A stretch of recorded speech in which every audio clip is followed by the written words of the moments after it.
53వ అధ్యాయము 5 నుండి 7 వచనాలు, తిరిగి మత్తయి సువార్త 26వ అధ్యాయము 36వ వచనం నుండి 46వ వచనం వరకు గల వాక్య భాగం చదగా విన్నాం. క్రీస్తునందు ప్రియమైన దేవుని వారలారా, ఈ రోజున మనము ధ్యానించబోయేటటువంటి అంశము, ఈ రోజున మన ధ్యానాంశము ఏంటి అని అంటే, నీ కొరకు నా కొరకు ఆయన మరణ వేదనను అనుభవించాడు. నీ కొరకు నా కొరకు ఆయన మరణపు వేదనను అనుభవించాడు అన్నటువంటి అంశమును మనము ధ్యానించనైతున్నాం. ఈ అంశమును మనము ధ్యానించక ముందు ఒక ఇల్లిస్ట్రేషన్ తోటి, ఒక ఉపమానం తోటి మనము వాక్యములో ముందుకి కొనసాగుదాము. ఒక ఇల్లుస్ట్రేషన్ మీ ముందుకు నేను తీసుకురావాలని ఆశపడుతూ ఉంటున్నా. ఇద్దరు తండ్రి కొడుకులు ఉంటూ ఉన్నారు. అయితే ఒక చిన్న పిల్లవాడు తన తండ్రి దగ్గరికి వచ్చి ఒక ప్రశ్న అడుగుతూ ఉంటూ ఉన్నాడు. ప్రశ్న ఏంటంటే, నాన్న, ఈ లోకంలో ముత్యాలు ఉన్నాయి కదా, ముత్యాలు ఎందుకు చాలా అందంగా ఉన్నాయి? ముత్యాలు ఎందుకు చాలా అందంగా విలువైనటువంటివిగా ఉంటాయి కదా, అవి ఎలా తయారవుతాయని ఏం చేశాడండి? ఒక కుమారుడు తన తండ్రిని అడిగాడు. ముత్యాలు అంత అందంగా అంత విలువైనటువంటివిగా ఉంటున్నాయి కదా నాన్న, అవి ఎలాగునా తయారవుతాయి అని ఒక కుమారుడు తన తండ్రిని అడిగాడు. అప్పుడు తండ్రి తన కుమారునికి ఇలాగున జవాబిచ్చాడు. ఏమనంటే, నాయన, ముత్యం అనేటటువంటిది సముద్రములో ఉండేటటువంటి ఒక చిప్ప. ముత్యం అనేటటువంటిది సముద్రములో ఉండేటటువంటి ఒక చిప్ప నుండి, ఒక ఓయస్టర్ నుండి పుడుతుంది అని చెప్తూ, అది ఎలా పుడుతుందో తెలుసా అని తన తండ్రి తన కుమారునికి ఇది చెప్పడం ప్రారంభించాడు. ఏమన్నాడంటే, ఏదైనా ఒక ఇసుక రేణువు లేకపోతే ఒక చిన్న పదునైనటువంటి రాయి ఆ చిప్పలోనికి వెళ్ళినప్పుడు, ఆ ఓయస్టర్ లోనికి ఒక పదునైన రాయి లేదా ఒక చిన్న ఇసుక రేణువు ఆ చిప్పలోనికి వెళ్ళినప్పుడు, అది ఆ చిప్ప యొక్క సున్నితమైనటువంటి మాంసానికి అది తగిలినప్పుడు ఏం జరుగుతుందండి?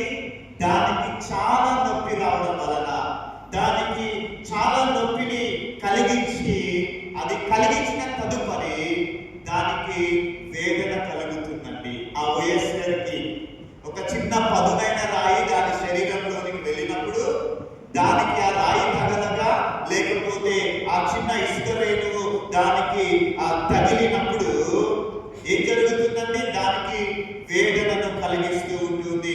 ఆ నొప్పిని భరించలేక ఆ చిప్ప తన శరీరం నుండి ఒక ప్రత్యేకమైనటువంటి ద్రవాన్ని విడుదల చేస్తుందండి. ఒక ప్రత్యేకమైన ద్రవాన్ని విడుదల చేసి ఆ పదునైన రాయి చుట్టూ లేకపోతే ఆ చిన్న ఇసుక రేణువ చుట్టూ ఏం చేస్తుంది తెలుసండి? ఆ యొక్క ద్రవము దాని చుట్టూ ఒక పూతలాగా పూస్తుందండి.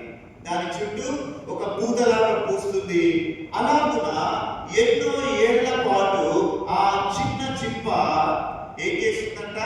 వేదనను అనుభవిస్తూ ఆ రాయిని తనలోనే దాచుకోవడం వల్ల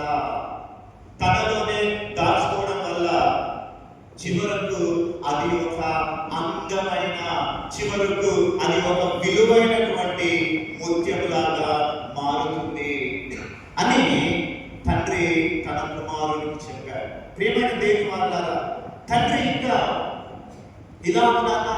నాయన, ఒకవేళ ఆ చిప్ప ఆ వేదనను అనుభవించకపోతే, ఏంటండి? ఆ చిప్ప వేదనను అనుభవించకపోతే లోకానికి ఇంత అందమైన విలువైనటువంటి ముత్యము వచ్చేటటువంటిది కాదు. ఎలాగైనా వచ్చిందండి? ఆ ఓయస్టర్, ఆ చిప్ప వేదనను అనుభవించడం ద్వారా ఒక విలువైన, ఒక అందమైనటువంటి ముత్యము దొరికేది అని క్రీస్తునందు ప్రియమైన దేవుని వారలారా, అలాగే ఈ రోజున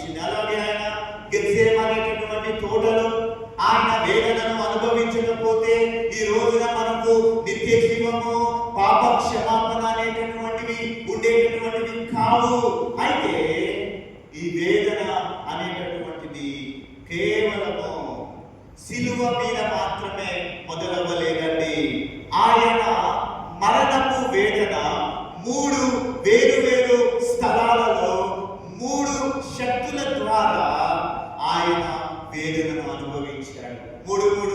మూడు వేరు స్థలాలలో 3 శక్తుల ద్వారా ఆయన ఈ వేదనను అనుభవించినట్లుగా మనం చూస్తూ ఉన్నాం. ఎక్కడెక్కడ ఆయన అనుభవించాడు అనంటే, ఒకటి ఆత్మీయ పోరాటంలో సాతాను ద్వారా వేదనను అనుభవించాడు. ఏంటంటే, ఒకటి ఆత్మీయ పోరాటంలో సాతాను ద్వారా వేదనను అనుభవించాడు. 2 శారీరక మరియు సామాజిక అవమానములు మనుషుల ద్వారా ఆయన వేదనను అనుభవించాడు.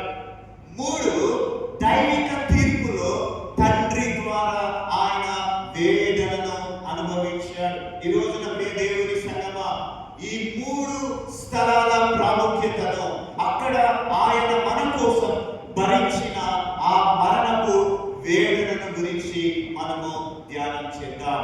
3 స్థలాలలో వేరువేరుగా 3 శక్తుల ద్వారా ఆయన వేదనను అనుభవించాడు కదా, వాటిని గురించి ఈ సమయంలో మనం ధ్యానం చేద్దాం. ఇది మన రక్షణ వెనుక ఉన్న విలువను మనకు జ్ఞాపకం చేస్తుంది. ఈ వేదన అనేటటువంటిది మన రక్షణ వెనుక ఉన్నటువంటి విలువను జ్ఞాపకం చేస్తూ ఉంటున్నది. చూడండి, ఆ వేదన వెనుక ఉన్నటువంటి ఉద్దేశం ఏంటో ఈ సమయంలో మనము ధ్యానం చేద్దాం. చూద్దామండి. 3 వేరు స్థలాలలో 3 శక్తుల ద్వారా ఆయన వేదనను అనుభవించాడు. ఒకటి ఆత్మీయ పోరాటంలో సాతాను ద్వారా, 2 శారీరక మరియు సామాజిక అవమానంలో మనుషుల ద్వారా వేదనను అనుభవించాడు. 3వదిగా దైవిక తీర్పు, ఆయన దేవుని ద్వారా, తండ్రి ద్వారా ఆయన వేదనను అనుభవించాడు. క్రీస్తునందు ప్రియమైన దేవుని వారలారా, ఆ 3 స్థలాలను నేను మీ ఎదుటకు తెస్తూ ఉంటున్నాను. ఆ 3 స్థలాలను మీ ఎదుటకు తెస్తూ ఉన్నాను అన్నాను కదా. 3 స్థలాలలో ఆయన వేదనను అనుభవించాడు. మొట్టమొదటిగా మనం చూసినట్లయితే, మొట్టమొదటి స్థలం ఏదంటే గెత్సేమనే అనేటటువంటి తోట. నెంబర్ 1 గెత్సేమనే తోట, ద గార్డెన్ ఆఫ్ గెత్సేమనే. ఆత్మీయ పోరాటంలో నలిగినటువంటి రక్షకుడిని మనము చూస్తూ ఉన్నాం. మొట్టమొదటి స్థలం ఏంటంటే గెత్సేమనే అనేటటువంటి తోట. చూడండి, యేసు క్రీస్తు ప్రభువు వారు శిలువ మరణానికి ఆయన వెళ్ళక ముందు అనుభవించినటువంటి వేదన కేవలము శరీరకమైనటువంటిది మాత్రమే కాదు, అది అంతకంటే భయంకరమైనటువంటి ఆత్మీయ మరియు మానసిక పోరాటం. ప్రియమైన దేవుని వారలారా, చూడండి, ఈ పోరాటము ప్రారంభమైనటువంటి చోటే గెత్సేమనే తోట. 3 వేరు స్థలాలలో 3 శక్తుల ద్వారా మొదటిగా మనం చూస్తున్నాం గెత్సేమనే తోటలో ఈ పోరాటం ప్రారంభమై ఉంటున్నది. ఇక్కడ ఆయన సాతాను ద్వారా మరణపు వేదనను ఆయన అనుభవిస్తూ ఉన్నాడు. గెత్సేమనే తోటలో ఆయన మరణపు వేదనను అనుభవిస్తూ ఉన్నాడు. చూడండి, చారిత్రక ఆధారాల ప్రకారం మనం చూస్తే, చారిత్రక ఆధారాల ప్రకారం మనం గమనిస్తే, గెత్సేమనే అనేటటువంటి పదము, గెత్సేమనే పదము అరబిక్ భాషలో నుండి వచ్చింది. అరబిక్ భాషలో గెత్సేమనే అనేటటువంటి పేరుని మనం దాన్ని విడదీస్తే గట్ ప్లస్ షమెని అనేటటువంటి పదము నుండి ఇది పుట్టిందండి. గట్ షమెని అనేటటువంటి పదము నుండి ఇది పుట్టింది. దీని అర్థం ఏంటి అంటే, గెత్సేమనే అనేటటువంటి మాటకు అర్థం ఏంటంటే నూనెను తీసేటటువంటి గానుగా అని అర్థం అండి. ఏంటండి? నూనెను తీసేటటువంటి గానుగా. చూడండి, గెత్సేమనే తోట లేదా ఒలివ కొండ రెండు ఒకటే. చూడండి, ఆ యొక్క దినాలలో ఆ ఒలివ కొండ పైననేమో మరి గెత్సేమనేటటువంటి తోట ఉండి ఉన్నది. ఈ ఒలివ కొండ దిగువ భాగములో లేదా అడుగు భాగములో, ఈ క్రింద భాగములో క్రీస్తునందు ప్రియమైనటువంటి దేవుని వారలారా, చూడండి, అక్కడ భారీ రాతి గానుగ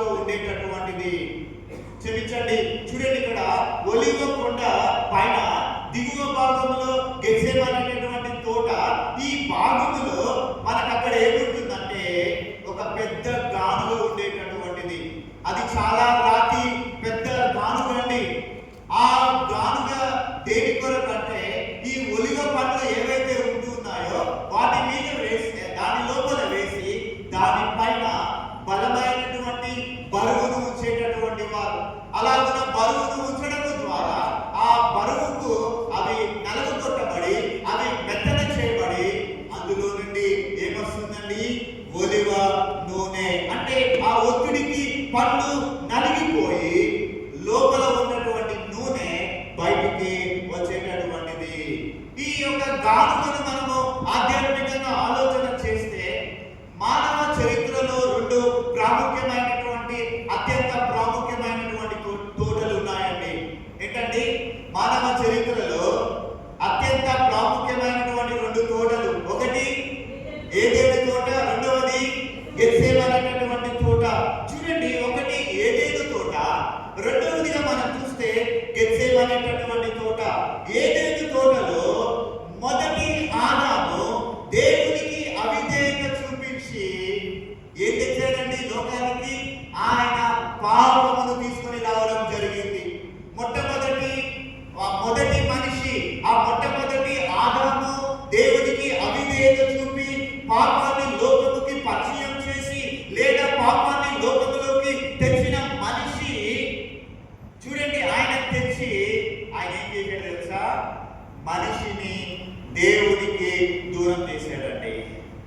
మనిషిని దేవునికి దూరం చేశాడు. కానీ గెత్సేమనే అనేటటువంటి తోటలో రెండవ మానవుడు, రెండవ ఆదాము, ఈ ఆదాము అయినటువంటి యేసు క్రీస్తు మన పాప భారం అనేటటువంటి భారీ బరువు కింద, ఆ యొక్క గానుగ క్రింద ఆధ్యాత్మికంగా మనము దీనిని ధ్యానం చేస్తూ ఉంటూ ఉన్నాం. ఆ భారీ బరువు క్రింద ఆయన నలిగిపోయి, ఇప్పుడే చక్కని పాట పాడారు కదండి, విధేయత చూపినటువంటి వాడే తన విధేయత ద్వారా మనలను దేవునికి దగ్గరగా చేయడానికి ఆయన సిద్ధపడ్డాడు. దేవుని నామమునకు మహిమ కలుగును గాక.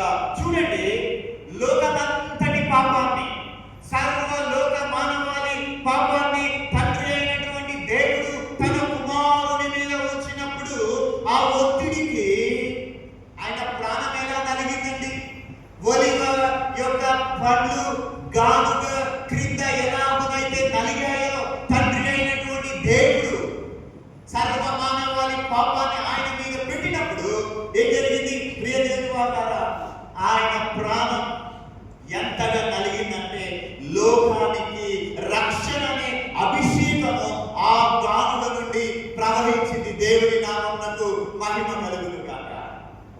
ఒలివ నూనె ప్రవహించినటువంటి విధంగా రక్షణ అనేటటువంటి అభిషేకము ఆ గానుగ నుండి ప్రవహించింది. ఇదంతా కూడా ఏంటని మనం చూస్తే ఒక ప్రక్కన ఇది సాతాను పన్నాగముగా మనకు కనబడుతూ ఉంటున్నదండి. చూడండి, అరణ్యములో యేసుని నేరుగా శోధించి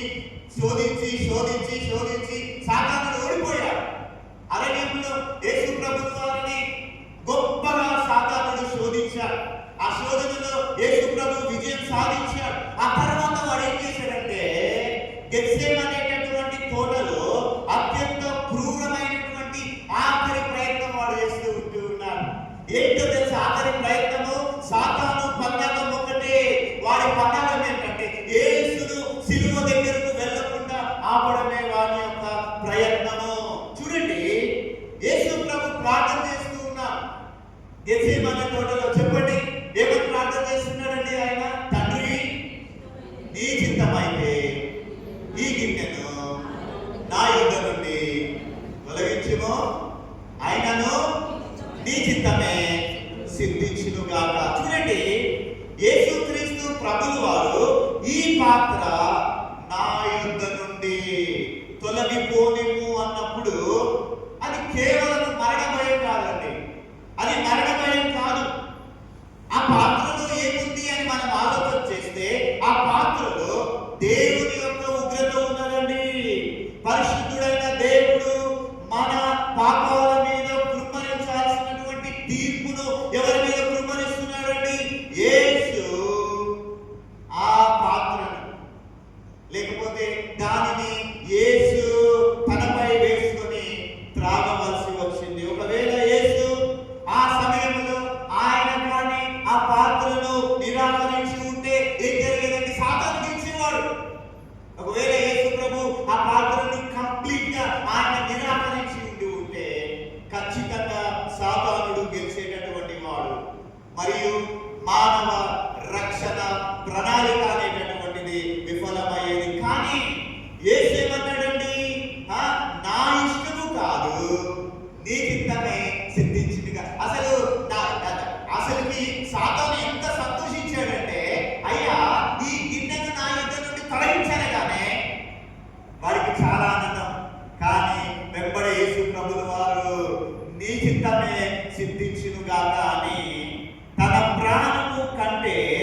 కొరకు, నా కొరకు మరణము వేదనను అనుభవించిన యేసు అనేటటువంటి అంశమును మనం ధ్యానం చేస్తూ ఆయన నలగగొట్టబడుతూ ఉన్నాడు. ఒక పక్కన సాతాను చేత వేధింపబడుతూ ఉన్నాడు. ఆ వేదన వల్ల ఏం జరిగిందో తెలుసండి, ఆయన రక్తము చెమట బిందువుల వలె మారింది. ఒంటరితనము మరియు రక్తపు చెమట. చూడండి, వైద్యమే సాక్ష్యం ఇస్తుందండి. వైద్యము సాక్ష్యం ఇస్తుంది ఏంటంటే, యేసు అత్యంత వేదనలో ఉన్నప్పుడు ఏంటండి, ఆయన వేదనలో ఉన్నప్పుడు ఆయన శిష్యులు ఉన్నారు కదా, ప్రభు మాటి మాటికి వచ్చి అయ్యా మీరు మెలకుగా ఉండండి. చూడండి, ఇక్కడ యేసు అత్యంత వేదనలో ఉన్నప్పుడు ఆయనకు తోడుగా ఉండాల్సినటువంటి శిష్యులు ఏం చేస్తున్నారండి? నిద్రపోతూ ఉన్నారు. ఆయనని ఆదరించవలసినటువంటి శిష్యులు, ఆయనకు తోడుగా ఉండవలసినటువంటి శిష్యులు నిద్రపోతూ ఉన్నారు. చూడండి, ఆత్మీయ పోరాటంలో ఉన్నప్పుడు మానవ సంబంధమైన ఆదరణ దొరకకపోవడం ఆయన వేదనను మరింతగా పెంచిందండి. చాలాసార్లు మన వేదనలో ఉంటాం, ఆదరణ కరువైంది, ఆదరించే స్నేహితులు కానీ ఆదరించే వారు లేకపోతే ఏం జరుగుతుందండి? మనం ఇంకా డిప్రెషన్ లో, మనం ఇంకా ఆ డిప్రెషన్ లోకి వెళ్ళిపోయేటటువంటి. అందుకే కదా విశ్వాసులు అంటారు, పాస్టర్ గారు మా కోసం ప్రార్థించండి అన్నప్పుడు వారితో మాట్లాడడం, వారి కొరకు ప్రార్థించడం వంటివి ఆదరణకరమైన మాటలు వారికి అందింపబడినప్పుడు ఆదరించబడతారు. కానీ ఇక్కడ జరుగుతున్న సందర్భం ఏంటంటే, ఆత్మీయ పోరాటంలో మానవ సంబంధమైన ఆదరణ ప్రభువుకు దొరకకపోవడం వలన ఆయన వేదన మరింతగా పెంచబడింది. చూడండి, సాతానుడు ఏం చేస్తున్నాడంటే శిష్యులను నిద్రపోయేటటువంటి విధంగా చేస్తూ ఉన్నాడు. సాతాను ఆయనను ఒంటరిగా చేసి ప్రభువుని బలహీనపరచాలని చూశాడు. ఈ విషయం మీరు లూకా సువార్త 22వ అధ్యాయం 44వ వచనంలో మనం చూస్తామండి. ఆయనను ఒంటరి చేసి ఆయనను బలహీనపరచాలని చూశాడు. చూడండి, ఆయన వేదన పడి విజ్ఞాపన చేస్తూ ఉంటుండగా ఆయన చెమట ఎలా వచ్చిందండి? అది రక్తపు బిందువుల వలె మారిందండి. ఆయన చెమట రక్తపు బిందువుల వలె నేలను పడెను అని ఉందండి. దీనిని వైద్య పరిభాషలో ఏమని పిలుస్తారంటే, ఈ యొక్క రక్తపు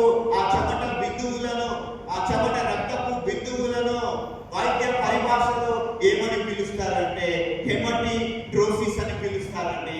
హెమటిడ్రోసిస్ అని అంటారు. అంటే శరీరంలో ఉన్నటువంటి రక్తనాళాలు పగిలేంత తీవ్రమైనటువంటి ఒత్తిడి ఆయన మనస్సు మీద ఉందండి, ఆయన మీద ఉంది.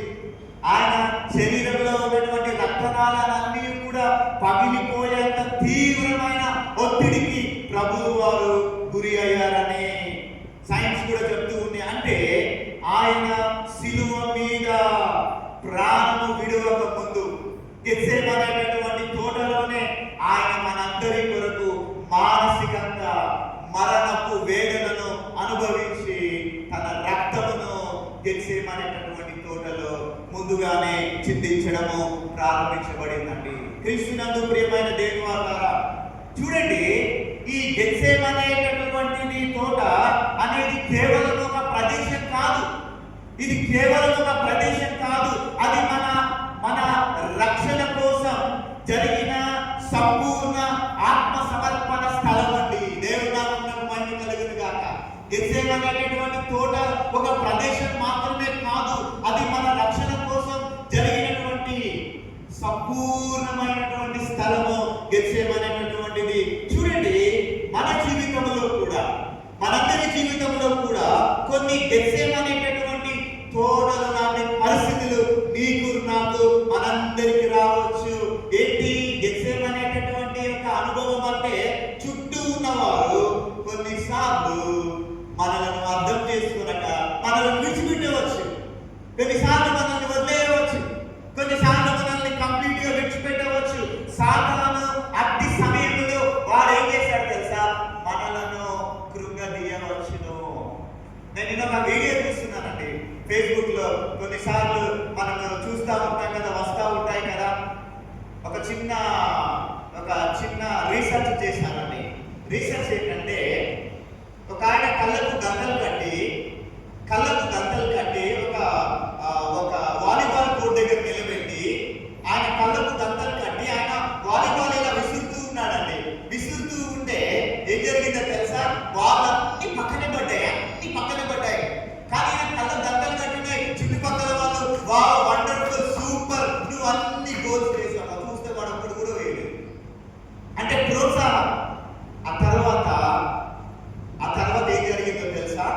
ఆ యొక్క గంత తీసేసి ఆయన మరలా గోల్ వేయడం ప్రారంభించాడండి. గోల్ వేస్తూ ఉంటే ఏం జరుగుతుంది తెలుసా?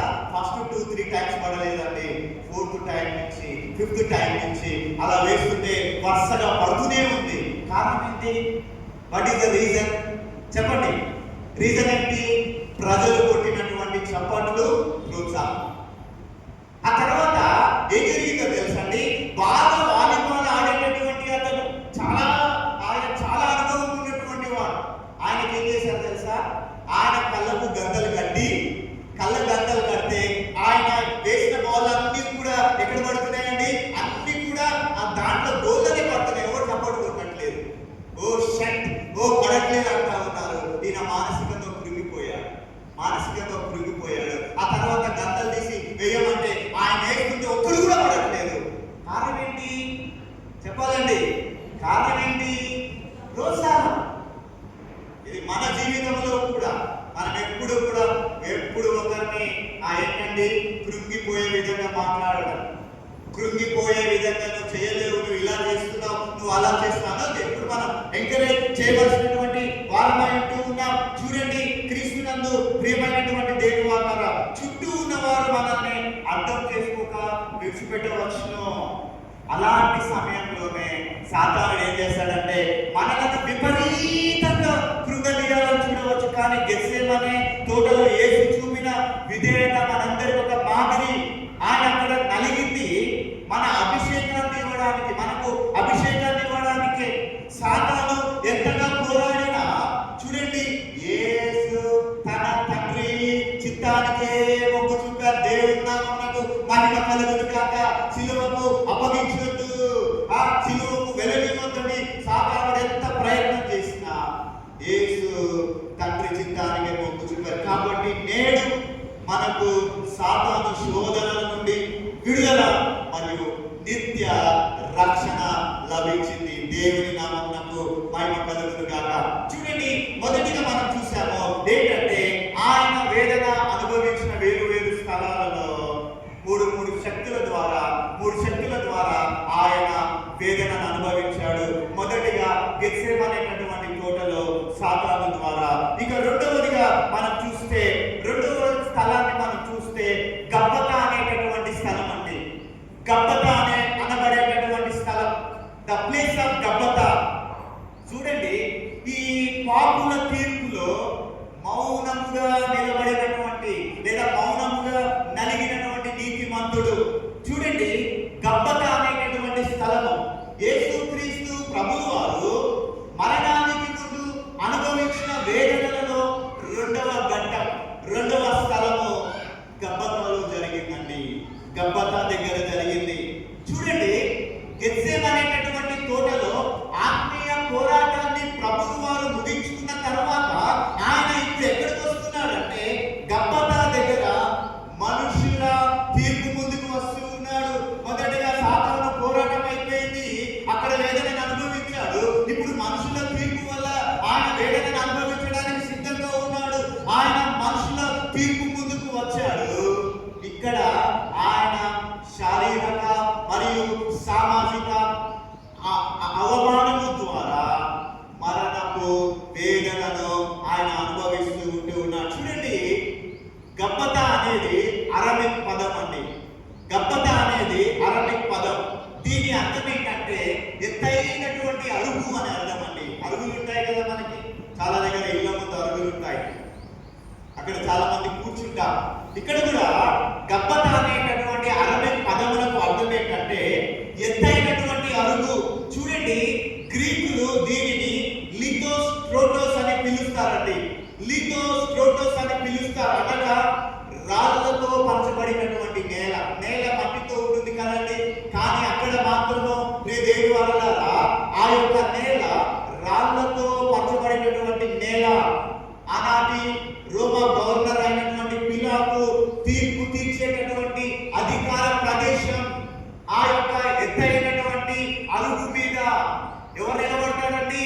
గవర్నర్ అయినటువంటి పిలాతు గారు నిలబడి అక్కడ నుండి ఆయన ఏం చేశారంటే న్యాయ తీర్పు తీర్చేటటువంటి అధికారిక ప్రదేశం. చూడండి ఒకసారి మనము చరిత్రను గమనిస్తే లోకమంతటికి తీర్పు తీర్చేటటువంటి దైవమే ఒక పాపి అయినటువంటి అధికారం ముందు ముద్దాయిగా నిలబడడాన్ని మనము చూస్తూ ఉంటూ ఉన్నాం. లోకానికి తీర్పు తీర్చేటటువంటి ప్రభువు ఒక పాపపు అధికారం ముందు ఈయన ఎలా నిలబడ్డాడండి? ఒక ముద్దాయిగా నిలబడడం ఆశ్చర్యం. చూడండి, సత్య స్వరూపి అయినటువంటి యేసు ముందు నిలబడినటువంటి ఒక పిలాతు సత్యము ముందు ఒక అసత్యం లేకపోతే సత్యము ముందు ఒక అధికారి నిలబడ్డాడు. ఆయన పిలాతు ఆయన ఒక ప్రశ్న అడుగుతున్నాడండి. విచిత్రమైన ప్రశ్న ఏంటంటే సత్యం అనగా ఏమిటి అని సత్యవంతుడైనటువంటి దేవుణ్ణి పిలాతు ఒక ప్రశ్న అడుగుతూ ఉన్నాడు. సత్యం అనగా ఏమిటి అని. అది ఎలా అడిగాడంటే చరిత్రలో పండితులు చెప్తున్నాడండి, అవహేళనగా అడగడము అది ప్రభువు వారికి ఇంకా మానసిక వేదన కలిగించిందంటండి. అవహేళనగా అడిగాడంట పిలాతు. ఏమనండి? సత్యం అనగా ఏమిటి అని అవహేళనగా అడగగా ఏం జరిగిందో తెలుసండి? యేసు ప్రభువు వారు మానసిక వేదన ఇంకా హెచ్చైపోయిందండి. ఆయన అవహేళన చేస్తూ ఉంటూ చాలాసార్లు మనల్ని అవహేళన చేస్తుంటారు కదండి. చాలాసార్లు కొంతమంది ఏమో ఎదురు సమాధానం చెప్తారు, కొంతమంది ఎదురు చెప్పలేక ఏం చేస్తారండి? మనసులోనే కృంగిపోతుంటారు. నన్ను ఎందుకు ఇలా అన్నారు, అసలు ఎందుకు నన్ను ఇలా అంటున్నారు అని అదే మనసులో పెట్టుకుని బాధపడుతూ ఉంటారు. చూడండి, ప్రభువు వారు కూడా ఆ సందర్భంలో ఆ సమయంలో ఆయన కూడా మానసిక వేదన పడుతూ, చూడండి, యేసు ప్రభువు పిలాతుకు తెలుసు ఏంటంటే ఆయన నిర్దోషి అని తెలిసినప్పటికీ కూడా పిలాతు అక్కడి ప్రజలను సంతోష పెట్టడానికి ఏం చేశాడంటే ఆయన యేసుని కొరడాలతో కొట్టించాడు. చాలా బాధాకరమైన విషయం. చాలాసార్లు మనం కూడా అలాగే మౌనం వహిస్తాం. ఆయన నిర్దోషి, ఆయన నీతిమంతుడు అని తెలిసినప్పటికీ మనం కామ్గా ఉంటాం. ఇక్కడ చూడండి ప్రియమైనటువంటి దేవుని వాళ్ళారా, పిలాతు కూడా ఏం చేస్తున్నాడంటే ప్రజలను సంతోష పెట్టడానికి కొరకాయ ఆయనను కొరడాలతో కిరాతకంగా పిలాతు కొట్టించాడు. అలాంటి రోమా సైనికుల చేతిలో ఉన్నటువంటి కొరడాలు ఎలా ఉంటుందో తెలుసండి? ఇలా కొక్కెల్లాగా ఉంటాయండి.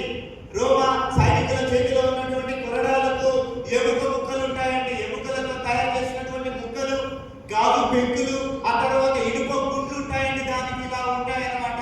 ఒక్కసారి ఆ కొరడా ఇలా కొట్టి ఇలా తీస్తే దరిదాపుగా 1/2 కిలో మాంసం బయటకు రావాలన్నమాట. అలా కొడతారు. చాలా బలంగా ఉంటారు, బలవంతులు, చాలా హైట్ వెయిట్. బలానంతుడిని ఉపయోగించి సైనిక బలము ఏం చేశారండి?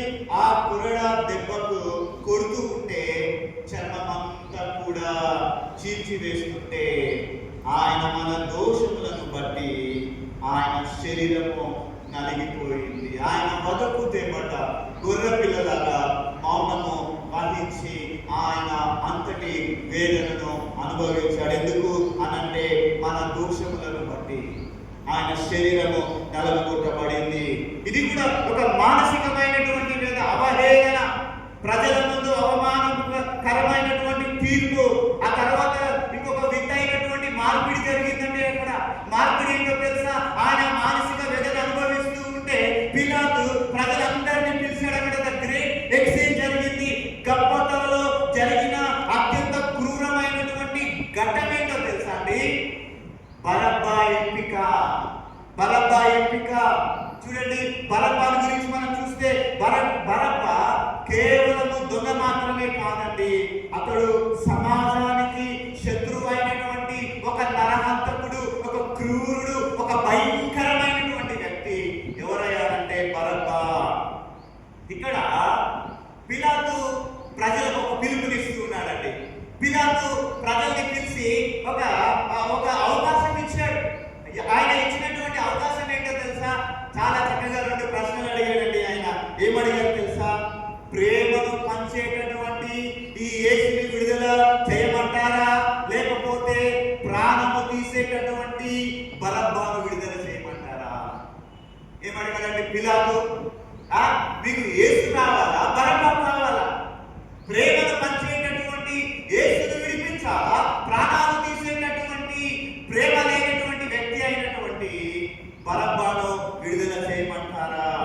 చూడండి, అప్పుడు ప్రజలందరూ అన్నారు, మాకు యేసు వద్దు, బరబ్బానే ముద్దు అన్నారండి వాళ్ళు. ఏంటండి? యేసు వద్దు, బరబ్బానే ముద్దు. మాకు యేసు వద్దు, మాకు బరబ్బానే కావాలన్నట్లు బరబ్బాను విడుదల చేయమని వారందరూ కూడా గట్టిగా కేకలు వేశారు. క్రీస్తునందు ప్రియమైన దేవుని సంగమా, ఆధ్యాత్మికంగా మనం చూస్తే ఆ బరబ్బా స్థానంలో ఉండాల్సింది పాపులమైనటువంటి మనం. సర్వలోకములో ఉన్నటువంటి పాపులైనటువంటి వారందరూ కూడా బరబ్బా స్థానంలో ఉండవలసినటువంటి వారై ఉంటూ ఉన్నారు. బరబ్బా స్థానంలో నేను, బరబ్బా స్థానంలో నీవు, బరబ్బా స్థానంలో మనందరం కూడా ఉండవలసినటువంటి వారమై ఉంటూ ఉన్నాం. మన శిక్షను యేసు ప్రభువు వారు తీసుకున్నారు. చూడండి, ఆయనకు రావాల్సినటువంటి విడుదలను ప్రియమైనటువంటి దేవుని వాళ్ళారా మన కోసం ఆయన మనకిచ్చారు. చూడండి, నిర్దోషి దోషిగా తీర్చబడడం వలన దోషులమైన మనము నీతిమంతులుగా తీర్చిదిద్దబడ్డాము. చూడండి, లోకము సత్యాన్ని తృణీకరించి అబద్ధాన్ని వెనుక వేసుకు వచ్చినప్పుడు యేసు అనుభవించిన ఆత్మీయ వేదన వర్ణాతీతం కదండి. సత్యం ఓడిపోతుంటే ఎవరికి బాగుంటుందండి? మీకు చెప్పండి. ఒక ఎగ్జాంపుల్ చెప్పమంటారా? నేను లాస్ట్ ఇయర్ ఒక దైవ సేవకుడు మరణించాడు. ఒక దైవ సేవకుడు ఆంధ్రలో మరణించాడు. దాన్ని ఏమన్నారండి? దాన్ని యాక్సిడెంట్ అంటారు. సర్వలోకం అంతటికి తెలుసు. సత్యము కప్పిపెట్టి వేయబడింది. సత్యము తెలిసి కూడా మనందరం కూడా ఏం చేసామండి? లోపల వేదనను అనుభవించాం, చాలా బాధపడ్డాం. అయ్యో, మనిషికి అన్యాయం జరిగింది. ఇక్కడ యేసుక్రీస్తు ప్రభువు వారు కూడా వారందరూ లోక సత్యాన్ని తృణీకరించి అబద్ధాన్ని వెనుక వేసుకొని వచ్చినప్పుడు యేసు అనుభవించినటువంటి ఆత్మీయ వేదన అది వర్ణాతీతం అండి. అది వర్ణించలేను. సత్యము విషయంలో ప్రభువు వారు అక్కడ చాలా వేదన పడ్డాడు. ఆ తర్వాత ప్రభువు వారు ఇంకొక విషయంలో కూడా వేదన పడ్డాడు. ఏంటో వేదన తెలుసా? పరిహాసం చేశారండి. అక్కడ పరిహాసం మరియు ఓర్పు కనబడుతుంది. చూడండి, 2వ పాయింట్లో రోమా సైనికులు ఆయనను ఒక రాజుగా పరిహసిస్తూ ఊదా రంగు వస్త్రాన్ని కప్పి ముళ్ళ కిరీటాన్ని తన తలపైన పెట్టి ఏం చేశారు తెలుసండి? కిరీటం మనమైతే ఎలా పెడతామండి? బర్త్డేస్ అయితే పిల్లలకి ఇలా పెడతాం. కానీ ప్రభువు వారి కిరీటం అలా కాదండి. ముళ్ళ కిరీటాన్ని ఆయన నెత్తి మీద పెట్టి దాన్ని ఇలా గట్టిగానే అది నెత్తి అంతటికి ఆ తలకు గుచ్చుకొని తీవ్రమైనటువంటి రక్తసిక్తం. చూడండి ప్రియదేవి వాళ్ళారా, ఆ విధంగా తలపైన పెట్టి బలంగా నొక్కారు. రక్తము కారుతూ ఉంటున్నా ఒక్కడు వచ్చి దయదాచేటో లేదండి. ఆయన ముఖం మీద ఉమ్ము వేస్తూ ఉన్నారు, ఆయనను హేళన చేస్తూ ఉంటూ ఉన్నారు. మనుషులు ఆయనను తిడుతూ ఉన్నా, పరిహసిస్తూ ఉంటూ ఉన్నా యేసు ఒక్క మాట కూడా ఆయన ఎదురు చెప్పలేదు. అందుకే నేను ముందుగానే ప్రవక్తలు చెప్పారు. యెషయా గ్రంథం 53వ అధ్యాయం 7వ వచనంలో ప్రవచించినట్లుగా బొచ్చు కత్తిరించి వాని ఎదుట గొర్రె మౌనముగా ఉంటున్నట్లుగా ఆయన నోరు తెరవలేదు. ఆయన నోరు తెరవలేదండి. అంటే ఇక్కడ యేసు ప్రభువు వారికి చేతకానితనం అని కాదు, అది ఆయన బలహీనతని కాదు, అది ఆయన యొక్క ఓర్పు. అది ఆయన యొక్క ఓర్పు. చూడండి, మనలందరినీ కూడా రక్షించాలనేటటువంటి బలమైన సంకల్పం. It's a divine patience. ఎందుకు ఆ పేషెన్స్, ఎందుకు ఆ ఓర్పు అంటే ఆయన మనలను రక్షించాలనేటటువంటి బలమైనటువంటి సంకల్పం వల్ల ఆయనకు ఆ డివైన్ పేషెన్స్ వచ్చిందండి. ఎందుకు ఆ డివైన్ పేషెన్స్ అంటే మానవ గర్వాన్ని, మానవ అహంకారాన్ని తొలగించడానికి ఆయన ఆ అవమానాన్ని భరించినట్లుగా మనం చూస్తూ ఉన్నాం.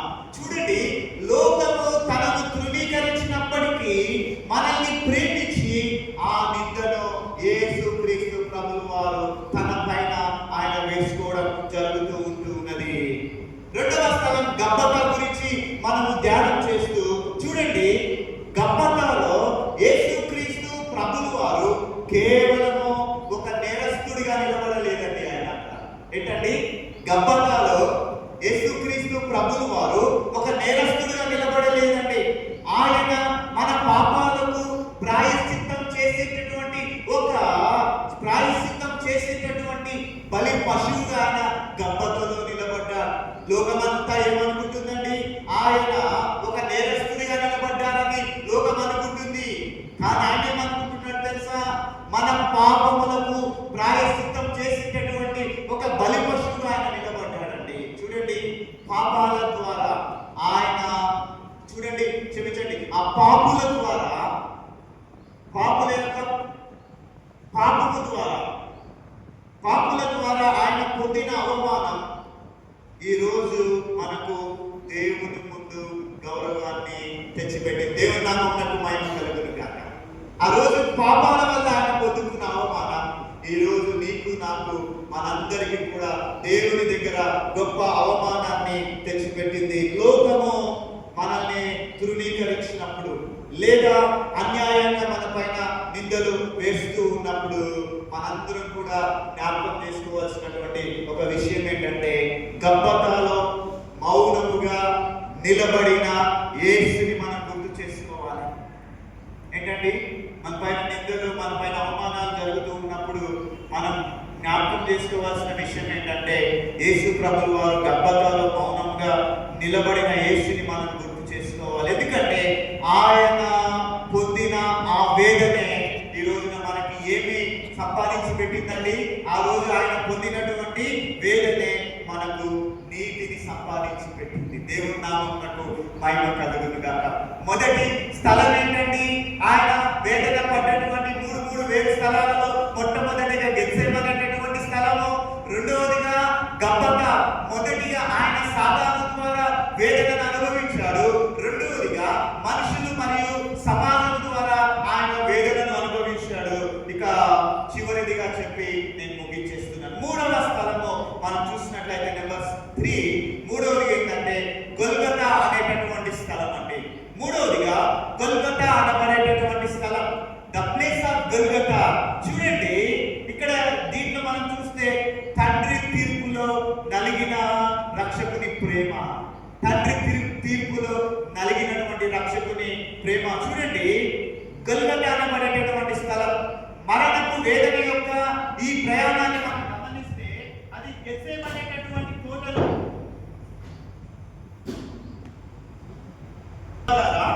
మూడవదిగా మనం చూస్తున్నాం ఏంటంటే గొల్గొతా అనబడేటటువంటి స్థలం, Golgotha, the place of Golgotha. తండ్రి తీర్పులో నలిగినటువంటి రక్షకుని యొక్క ప్రేమను మనం చూస్తూ ఉన్నాం. చూడండి, మరణపు వేదన యొక్క ఈ ప్రయాణాన్ని మనం గమనిస్తే అది గెత్సేమనేటటువంటి తోటలో మొదటిగా ఆత్మీయ పోరాటంతో అది మొదలైందండి. యేసు ప్రభువు వారి యొక్క వేదన మొదటిగా గెత్సేమనే తోటలో ఆయన ఆత్మీయ ప్రయాణము, ఆయన వేదన ప్రయాణం మొదలైంది. అక్కడ సాతాను గొల్గొతా అనబడేటటువంటిది. చూడండి, ఇక్కడ మొదటిగా ప్రభువు వారు గెత్సేమనేటటువంటి తోటలో ఆయన ఆత్మీయ పోరాటం మొదలైంది. అక్కడ సాతాను శోధనను జయించి తండ్రి చిత్తానికి విధేయుడైన యేసు ఆ పైన ఆయన గబ్బతాలో మనుషుల అన్యాయపు తీర్పుని, అవమానాన్ని ఆయన ఎలా భరించాడండి? ఆయన మౌనంగా భరించాడు. ఇప్పుడు ఈయన మూడవ వేదన అది పరాకాష్ఠకు చేరిందండి. అంటే హెచ్చైపోయింది మూడవ వేదన. ఈ వేదన ఏంటో తెలుసా ప్రియమైన దేవుని వాళ్ళారా? అదే గొల్గొతా. ఇక్కడ ఆయన ఎదుర్కొంటున్నటువంటిది సాతానుతోనో, ఇక్కడ ఆయన ఎదుర్కొంటున్నటువంటిది మనుషులతోటో లేకపోతే సమాజంతోటో కాదు. కానీ ఆయన ఇక్కడ ఎదుర్కొంటున్నటువంటి వేదన ఎవరితో తెలుసండి? సాక్షాత్తు తండ్రి అయినటువంటి దేవునితో ఆయన ఈ యొక్క దైవికమైనటువంటి వేదన లేకపోతే దైవికమైనటువంటి తీర్పును ఆయన ఎదుర్కొంటూ ఉన్నాడు. Divine judgment. చూడండి, గెత్సేమనే తోటలో ఆయన మనసు నలిగిపోయింది, గబ్బతాలో శరీరం నలిగిపోయింది. ఇప్పుడు గొల్గొతాలో ఏం నలిగిపోతుందంటే ఆయన ఆత్మలో నలిగిపోతూ ఉన్నాడు. గెత్సేమనే తోటలో ఆయన మనసు అంతా నలిగిపోయింది, గబ్బతాలోనేమో శరీరం నలిగిపోయింది. మూడవదిగా గొల్గొతాలో ఆయన ఆత్మలో నలిగిపోతూ ఉన్నాడు. చూడండి, గొల్గొతా అనగా అరబిక్ భాషలో మీకు తెలుసు కపాలము అని పిలువబడుతుందండి. ఏంటండి గొల్గొతా అంటే ఏంటండి? అరబిక్ భాషలో కపాలము ద ప్లేస్ ఆఫ్ స్కల్ అని అర్థం అండి. The place of skull. మీరు చూడండి, చారిత్రక నేపథ్యం ప్రకారము ఇది యెరూషలేము పట్టణపు గోడకు వెలుపల ఉన్న ఒక ఇది ఎత్తైనటువంటి ప్రదేశంగా మనం చూస్తూ ఉన్నాము. ఇది చూడడానికి పుర్రె ఆకారంలో ఉంటుందండి. దూరం నుంచి చూస్తే ఈ గొల్గొతా పర్వతాన్ని చూస్తే, కొండను చూస్తే, దూరం నుండి చూస్తే ఇది మనిషి యొక్క స్కల్, మనిషి యొక్క పుర్రె ఆకారంలో అది దూరం నుండి కనబడుతూ ఉంటుంది. ఇది చూడడానికి పుర్రె ఆకారంలో ఉండడమే మాత్రమే కాదు, కానీ ఆధ్యాత్మికంగా ఇది మరణానికి రాజధాని వంటిది అంటున్నారండి. ఏంటండి ఇది? మరణానికి రాజధాని వంటిది. చూడండి, రోమన్ గవర్నమెంట్, రోమన్ వారు అత్యంత భయంకరమైనటువంటి నేరస్తులు ఎవరైతే ఉన్నారో వారందరికీ కూడా వారికి హెచ్చరికగా ఇక్కడ ఏం చేసేవారంటే సిలువ వేసేటటువంటి వారు. లోకంలో ఉన్న వారందరికీ, లేకపోతే ఈ యొక్క అన్యాయం చేసినటువంటి వారికి, లోకంలో ఉన్నటువంటి మనుషులకు ఒక హెచ్చరికగా వాళ్ళు ఏం చేశారంటే ఈ గొల్గొతా, ఈ యొక్క పుర్రె అని పిలువబడుతున్నటువంటి ఈ కొండ పైన ఒక హెచ్చరికగా ఈ రోమన్ గవర్నమెంట్ వారు ఆ కొండ పైన సిలువ వేసేటటువంటి వారు. భయంకరమైనటువంటి నేరస్తులకు ఒక హెచ్చరికగా సిలువ వేసేవారు. అయితే యేసు ఈ కపాలమనబడేటటువంటి స్థలాన్ని ఎంచుకోవడంలో ఒక గొప్ప మర్మం ఉందండి. ప్రభువు వారు దాన్ని ఎంచుకోవడంలో ఒక గొప్ప మర్మం ఉంది. ఎందుకో తెలుసా? ఎక్కడైతే మరణము రాజ్యమేలుతుందో అక్కడే మరణాన్ని జయించి జీవాన్ని ఇవ్వడానికి మన ప్రభువు వారు సిద్ధపడ్డారు. దేవుని నామమునకు మహిమ కలుగును గాక. ఎక్కడైతే మరణం అనేటటువంటిది రాజ్యమేలుతుందో అక్కడే మరణాన్ని జయించి జీవాన్ని ఇవ్వడానికి ఆయన సిద్ధపడ్డారు. అంటే పట్టణపు వెలుపల ఆయన తృణీకరించబడడం ద్వారా పాపులమైనటువంటి మనలను పరలోక పట్టణపు వారసులుగా మార్చాడండి. అదండి మనందరికీ కూడా గొప్ప ఆధిక్యత. క్రీస్తునందు ప్రియమైనటువంటి దేవుని వారులారా, ఇంకా మనం చూస్తే ఆయన తీవ్రత ఎంతగా పెరిగిందంటే యేసు శిలువ మీద ఉన్నప్పుడు, ఆయన శిలువ మీద పెట్టారు కదండి, శిలువ మీద ఆయన నిలబెట్టినప్పుడు మధ్యాహ్నము 12 గంటల నుండి మరి 3 గంటల వరకు కూడా దేశమంతటా ఏం కమ్మిందండి? దేశమంతటా కూడా చీకటి కమ్మింది. ఇది కేవలము ప్రకృతి సిద్ధమైనటువంటి చీకటి కాదు, ఏదో గ్రహణం పట్టినటువంటి చీకటి కాదండి. ఇది ప్రకృతి సిద్ధమైనటువంటి చీకటి కాదు. ఇది గెత్సేమనే తోటలో ఆయన స్వీకరించిన ఆ పాత్రలోని దేవుని ఉగ్రతకు సాదృశ్యంగా మనం చూస్తూ ఉన్నాం. చూడండి, పరిశుద్ధుడైనటువంటి దేవుడు పాపులని లేదా పాపాన్ని శిక్షించకుండా ఆయన వదిలిపెట్టాడండి. ఖచ్చితంగా ఆయన పాపాన్ని ఖచ్చితంగా శిక్షిస్తాడు. ఆయన పాపాన్ని వదిలిపెట్టాడు. చూడండి, లోకమంతటి పాపాన్ని యేసు ప్రభువు వారు ఏం చేశాడండి? ఆయన పైన వేసుకున్నారు. లోకమంతటి పాపాన్ని యేసు ప్రభువు వారు తన భుజము పైన ఆయన మోస్తూ ఉన్నాడు. తండ్రి అయినటువంటి దేవుడు ఆయన న్యాయాధిపతిగా మారి కుమారుని మీద ఏం చేశాడండి? ఆ ఉగ్రతను కృమ్మరించాడు. చూడండి, ఆ 3 గంటల చీకటిలో యేసు అనుభవించినటువంటి వేదన వర్ణాతీతం అండి. వర్ణించలేము. 3 hours ఆ చీకటిలో యేసు ప్రభువు వారు అనుభవించినటువంటి వేదన అనేటటువంటిది వర్ణాతీతంగా మనం చూస్తూ ఉన్నాం. అది పరాకాశలో చూస్తూ ఉన్నాం. ఎందుకు అనంటే మనము నిత్యత్వం అనుభవించాల్సిన నరకయాతనను, మనము నిత్యము అనుభవించాల్సినటువంటి నరకయాతనను, ఆ నిత్య చీకటిని ఆ క్షణాన ఆయన తన ఆత్మలో అనుభవించాడు. అది కేవలము నీ కొరకు, నా కొరకే. చూడండి, దేవుని తీర్పు అనేటటువంటి నిప్పులో ఆ రక్షకుడు మన కొరకు దేవుని తీర్పు అనేటటువంటి ఆ తీర్పులో ప్రభువు వారు నలిగిపోయారు. ప్రభువు వారు శిలువ మీద పలికినటువంటి మాట ఎన్నో మాట చెప్తారండి. ఇది నా దేవా నా దేవా నన్నెందుకు చేయి విడిచితివి. ఎన్నో మాట అంటే ఇది శిలువలో 4వ మాట.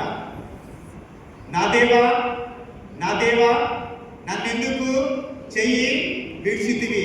శిలువ మీద ఆయన నన్నెందుకు చెయ్యి విడిచితివి అన్నటువంటి మాట ఆయన అనుభవించిన అత్యున్నత వేదనకు నిదర్శనంగా మనం చూస్తూ ఉంటూ ఉన్నాం.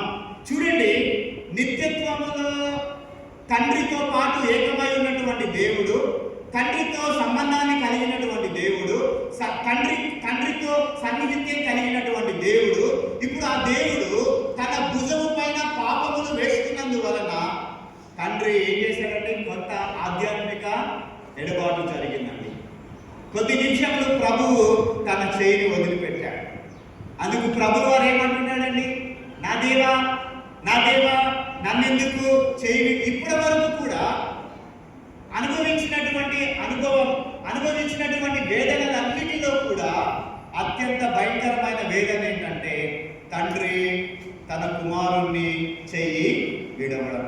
ఈ వేదన తండ్రి తట్టుకోలేకపోయాడు. ప్రియమైనటువంటి దేవుని వారలారా, నిజానికి పాపులమైన మనము దేవునికి దూరం అవ్వాలి, కానీ మనము దేవునికి శాశ్వతంగా చూడండి దూరం అవ్వడం కోసము, లేదా యేసు గొల్గొతాలో దేవుని చేత విడవబడ్డాడు. మన తరపున ఆయన ఆత్మీయ మరణాన్ని రుచి చూచాడు. ప్రియమైనటువంటి దేవుని వారలారా, మూడు స్థలాలలో మరి ప్రభువు వారు వేదనను అనుభవించాడు. ఒకటి గెత్సేమనేటటువంటి తోటలో, రెండవదిగా మనం ఏం స్థలం అని చెప్పుకున్నామండి, గబ్బతా అనేటటువంటి స్థలంలో, మూడవదిగా గొల్గొతా అనేటటువంటి స్థలంలో. క్రీస్తునందు ప్రియమైన దేవుని వారలారా, ఈ వేదన ఎందుకు ఆయన అనుభవించాడంటే నీ కొరకు నా కొరకు. గొల్గొతా అనేది దేవుని ప్రేమ మరియు నీతి కలిసినటువంటి అత్యున్నతమైనటువంటి స్థలము. ప్రియ దేవుని సంగమా, గెత్సేమనే తోటలో మొదలైనటువంటి విధేయత, గబ్బతాలో చూపినటువంటి ఓర్పు, గొల్గొతాలో త్యాగపూరితమైనటువంటి ఆ సంపూర్ణ సమర్పణ, ఆయన పొందిన మరణపు వేదన ఈ రోజున సర్వ మానవాళికి ఏమి ఇచ్చాయండి? దేవునితో సమాధానాన్ని ఇచ్చాయి. ఆ తర్వాత నిత్య జీవాన్ని మనకు ప్రసాదించింది. కాబట్టి ఇంతటి గొప్ప త్యాగాన్ని తలపోసుకుంటూ మన హృదయాలతో మనము కృతజ్ఞతతో ఆ రక్షకుడికి మనల్ని మనము సమర్పించుకోవాలండి. క్రీస్తునందు ప్రియ దేవుని వారలారా, ఇక నేను ముగించేస్తూ ఉంటూ ఉన్నాను. ఈ రోజున మనము ధ్యానించినట్టుగా యేసుక్రీస్తు అనుభవించిన మరణపు వేదన అది సామాన్యమైనటువంటిది కాదు.